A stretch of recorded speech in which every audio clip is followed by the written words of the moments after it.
Studnick Aquatics here. I have an RO DI. This is actually an Aquatic Life RO Buddie, and I do have the deionization cartridge on here also. It's not running right now. That's why this is not full of water. And anyway, I have this system. I did make a video on how to set it up quite some time ago, and I have it plumbed up over, and I had it into a container over here on top of this thing that I built to hold the container. I need it up in the air so I could fill a standard 5-gallon bucket out of it. That container started to seep a little bit. It wasn't leaking, but it was seeping. You can see this is a little dark here. And I have kind of a mess here in this corner of my shop. There's a lot of stuff in the way. There's a lot of stuff I want to keep, stuff I want to get rid of. So here is my float switch. I did temporarily put this in here so that I could have some water for replenishing. I mainly use this for top off water for my 240-gallon saltwater system. And I also use it for 2 aquariums in my fish room that I like to keep at a pH of around 6.5. So what I'm going to do is I'm going to remove this container. I'm going to clean this whole corner out. And I bought this. This is actually for collecting rainwater, and it holds 50 gallons, which would really be nice. There's a couple of features on this I really like.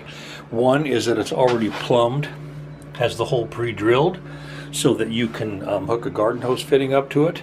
And number 2, since it is actually made to hold water, it is structurally sound, so it doesn't bow when you fill it with water, which most containers do. If they're not made for water, they're going to bow when you do that. I'm going to have to fill this mesh in here with something so I don't get sawdust in it when I'm working in my shop.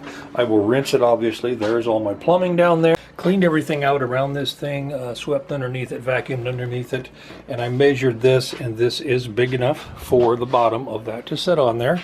And then I went ahead and set a level this way, that way I had to shim that back corner. So now it's level, it'll fit. So now what I need to do is I need to get my fittings out of this bag and get my hose put on this existing thing here. I will rinse it out, set it there. I also need to pre-drill it for my float switch. I'll clean it up and put it on there. And once I get this all together, I will be able to start filling this thing with water. Okay, I'm going to go ahead and put this together, even though this is on the top and I probably won't be using it. But what you do is you have this fitting here. This is actually, the brand of this thing is Suncast, is what it is. So if you get one of these, this is how you do it. Leave the washer on that end. That slips in through here like this. And then you line all these things up. You have this hose here, you have an O-ring, and then you have a hose washer, or a hose clamp. And then you put this nut on here. This will then slide on that, and then everything tightens down. So I'm going to go ahead and do that now, and then I'll add more to this. Okay, this is how it sits. I won't be using this, but I wanted to go ahead and put it on there anyway. I will just make a place to tie that on there so it'll be out of the way. This is the bottom one that is plumbed. I do have the fittings on there now as per directions. And then here's the shut off, and this actually sits up on the corner of the lid and holds up there. And it does have a shut off right here. But the thing I have now is that this hose actually hits this board here, so kind of like that one did. So I'm going to notch that out, probably with a jigsaw or something, and not take a notch out of there so I can set that flat on the bottom so I can start filling this container. I have the water container in now, and this hose goes down in the bottom, and here's your holder for your fill hose, so that's kind of nice. I really didn't need to have this one on here, but it doesn't hurt anything. I thought, well, that way there's not an empty hole. And I went ahead and drilled a hole here, except that for some reason I cannot find this little plastic nut that goes on this side that snugs that down to keep that from leaking.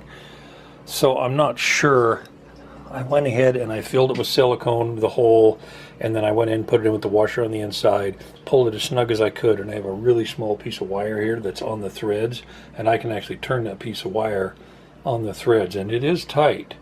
But actually, the float, I believe that when the float comes up, the water level is actually a little bit below this fitting anyway. So it should never be an issue, but we'll find out. It is running out water now. It's going to take quite a while to get 50 gallons of water in there. Okay, the water container looks really, really good. It is filling up. It holds water very well. It's structurally sound for holding water, and where it's already plumbed.